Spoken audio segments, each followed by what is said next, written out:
Hello friends, welcome to our channel. இன்றைக்கி பார்த்தீங்கன்னா plum cake video தான்.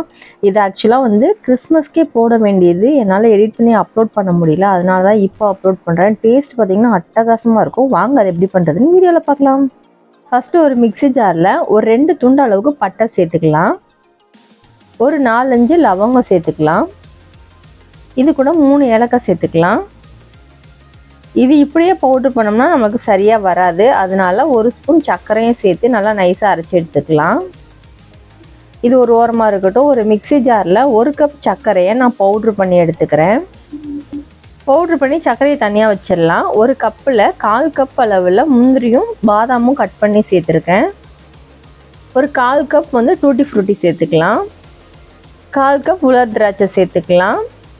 ஒரு 1/2 கப் அளவில் நான் கருப்பு திராட்சை சேர்த்துக்கிறேன். இது கருப்பு திராட்சை எதுக்காக நிறைய சேர்க்கணும்னா அந்த டேஸ்ட் பார்த்தீங்கன்னா ரொம்ப சூப்பராக இருக்கும். இப்போ ஒரு கடாயில் 1 கப் அளவில் சர்க்கரை சேர்த்துக்கலாம். இந்த சர்க்கரை நல்லா கேரமலைஸ் ஆகணுங்க. இந்த கேக்குக்கே முக்கியமான காரணம் பார்த்தீங்கன்னா இந்த கேரமலைஸ் சர்க்கரை. இதில் வந்து நம்ம எடுத்து வச்சுருக்க அந்த ஃப்ரூட்ஸு நட்ஸு எல்லாத்தையும் போட்டு நம்ம நல்லா ஃப்ரை பண்ணி அதுக்கப்புறமா தான் நம்ம இதை கேக்லேயே சேர்க்குவோம். இப்போ பாருங்கள், நல்லா கேரமலைஸ் ஆகிடுச்சு. இது கூட ஒரு 1/4 கப் சுடுதண்ணி சேர்த்து நல்லா கலந்து விட்டுடலாம். இப்போ இது கூடயே நம்ம எடுத்து வச்சுருக்கிற அந்த கிரேப்ஸ் எல்லாம் உள்ளே சேர்த்துடலாம். இப்போ இது ஒரு 5 நிமிஷத்துக்கு நல்லா கலந்து விட்டுடலாம். அவ்வளோதான் பாருங்கள், இது ரெடி ஆகிடுச்சு. இது வந்து நல்லா ஆற வச்சிடலாம். இப்போது கேக் பேட்டர் ரெடி பண்ணுறதுக்கு ஒரு பவுலில் 3 முட்டை உடச்சி ஊற்றிக்கலாம். முட்டை எல்லாமே வந்து நம்ம ரூம் டெம்பரேச்சரில் தான் இருக்கணும். ஃப்ரிட்ஜிலேருந்து நம்ம எடுத்து அப்படியே யூஸ் பண்ணக்கூடாது. 1 டீஸ்பூன் வெனிலா எக்ஸ்ட்ராக்ட் சேர்த்துட்டு இதை நல்லா பீட் பண்ணிடலாம். இது கலரெல்லாம் மாறி நல்லா பாருங்கள், இந்த அளவுக்கு ஃபோமியாக வர அளவுக்கு நம்ம நல்லா அடித்து எடுத்துக்கணும். இப்போ இது கூட நம்ம பவுட்ரு பண்ணி வச்சுருக்கிற சர்க்கரையை கொஞ்சம் கொஞ்சமாக உள்ளே சேர்த்து நல்லா பீட் பண்ணிக்கலாம். சர்க்கரையை எடுத்தோடனே ஃபுல்லாக கொட்டிடாதீங்க. அப்போ பார்த்தீங்கன்னா அடியில் எல்லா சர்க்கரையும் நின்று போயிடும். அப்போ நம்மளுக்கு சரியாக கேக் வந்து பேக் ஆகாது. இது மாதிரி கொஞ்சம் கொஞ்சமாக சேர்த்து அடித்து எடுத்துட்டேன். இது கூடயே 1/4 கப் ரீஃபைண்ட் ஆயில் சேர்த்துருக்கேன். இப்போ எண்ணெய் சேர்த்துட்டு ஒரு விஸ்க் வச்சு இந்த மாதிரி நல்லா கலந்து எடுத்துடலாம். இப்போ இது கூட நம்ம மாவு பொருள்லாம் சேர்த்துக்கலாம். நான் வந்து 1 கப் மைதா மாவு சேர்க்குறேன். இது கூட 1/2 டீஸ்பூன் பேக்கிங் பவுடர், 1 சிட்டிகை உப்பு சேர்த்துக்கலாம். இப்போ இது கூட நம்ம அந்த பொடிச்சு வச்சுருக்கலாம் பட்டை லவங்கம் சர்க்கரை சேர்த்து அதையும் சேர்த்துடலாம். இது சேர்த்துட்டு இது எல்லாத்தையும் நல்லா நம்ம சளிச்சு விட்டுடலாம். இப்போ இதை நல்லா சளிச்சு எடுத்துடலாம். எந்த கட்டிகளுமே இல்லாமல் இந்த மாதிரி சளிச்சு எடுத்துடலாம். பாருங்கள், இந்த மாதிரி கட்டிகள்லாம் நம்ம அதில் சேர்க்க வேண்டாம், அப்படியே எடுத்துடலாம். இதை அந்த விஸ்க் வச்சு நல்லா கலந்து விட்டுடலாம். ரொம்ப ஃபாஸ்ட்டெல்லாம் பண்ண வேண்டாம், இந்த மாதிரி பொறுமையாக பண்ணால் போதும். ரொம்ப ஃபாஸ்ட்டாக கலக்க வேண்டாம். இது பார்த்திங்கன்னா நான் ஸ்பீட் பண்ணியிருக்கேன், ஆனால் கொஞ்சம் பொறுமையாக கலந்து எடுத்துக்கோங்க. இப்போ நம்ம ரெடி பண்ணி வச்சுருக்கிற அந்த நட்ஸு ஃப்ரூட்ஸ் எல்லாத்தையும் உள்ளே சேர்த்துக்கலாம். இதை சேர்க்கும் போதே உங்களுக்கு பார்த்தீங்கன்னா நல்ல ஒரு கலரும் கிடைக்கும், ஃப்ளேவரும் ரொம்பவே சூப்பராக இருக்கும்.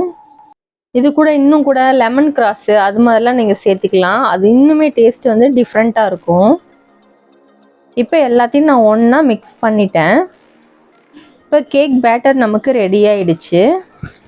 இப்போ இதை வந்து ஒரு பேட்சில் வச்சு நல்லா கலந்து விட்டுடலாம். அடி வரைக்கும் இந்த மாதிரி கட் அண்ட் ஹோல் மெத்தடில் கலந்து விட்டுக்கோங்க. இப்போ இதை வந்து நம்ம கேக் டின்னில் ஊற்றிடலாம். நான் ஏற்கனவே பார்த்தீங்கன்னா கேக் டின்னர் ரெடி பண்ணி வச்சுருக்கேன். எண்ணெய் தேய்ச்சிட்டு பட்டர் ஷீட்லாம் போட்டு ரெடி பண்ணி வச்சுருக்கேன். இப்போ இந்த நம்ம பேட்டரை உள்ளே சேர்த்துட்டு நம்ம அவனில் வச்சு செட் பண்ணிடலாம். இப்போ எல்லாத்தையும் உள்ளே சேர்த்துட்டு இந்த டின்னை வந்து இந்த மாதிரி 2 வாட்டி டேப் பண்ணிடுங்க. நான் அவனில் பார்த்தீங்கன்னா 180 டிகிரி செல்சியஸில் 10 நிமிஷம் ஃப்ரீ ஹீட் பண்ணி வச்சுருக்கேன். அதில் இந்த கேக் பேட்டரை உள்ளே வச்சுட்டு ஒரு 5 நிமிஷம் கழித்து எடுத்து இந்த மாதிரி மேலே நட்ஸ் வச்சு டெக்கரேஷன் பண்ணிக்கிறேன். நம்ம 5 நிமிஷம் பேக் பண்ணாமையே இந்த மாதிரி வச்சோன்னாக்க இது எல்லாமே உள்ளே போயிடும். அதனால் 5 நிமிஷம் கழித்து நான் அந்த மாதிரி வச்சுக்கிறேன். உங்களுக்கு என்ன மாதிரி டிசைன் பிடிக்குதோ அந்த மாதிரி நீங்கள் மேலாப்பில் டிசைன் பண்ணிக்கோங்க. அவ்வளோதான், நான் முடிச்சுட்டேன். இப்போ இதை எடுத்து மறுபடியும் அவனில் வச்சு ஒரு 35லேருந்து 40 நிமிஷம் நான் பேக் பண்ணி எடுத்துக்கிறேன். அவ்வளோதான் பாருங்கள், நமக்கு சூப்பரான ப்ளம் கேக் ரெடி ஆகிடுச்சு.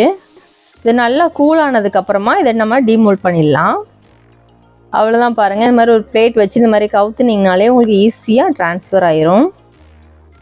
பாருங்கள் எவ்வளோ சூப்பராக நமக்கு வந்திருக்குன்னு. மேலே இருக்க அந்த பட்டர் ஷீட் எல்லாத்தையும் எடுத்துடலாம். இந்த கேக் வந்து எங்கள் வீட்டில் எவ்வளோ பண்ணாலும் உடனே காலி ஆயிரும். இது வந்து கிறிஸ்மஸ்க்கு பண்ணேன், எல்லாருக்கும் கொடுக்கணுன்றதுக்காக தான் பண்ணேன். மறுபடியும் இன்னொரு டைம் பண்ணித்தரேன்னு பசங்களுக்கு சொல்லியிருந்தேன். ஆனால் வந்து எனக்கு பண்ணுறதுக்கு டைமே இல்லாமல் ஆயிடுச்சு.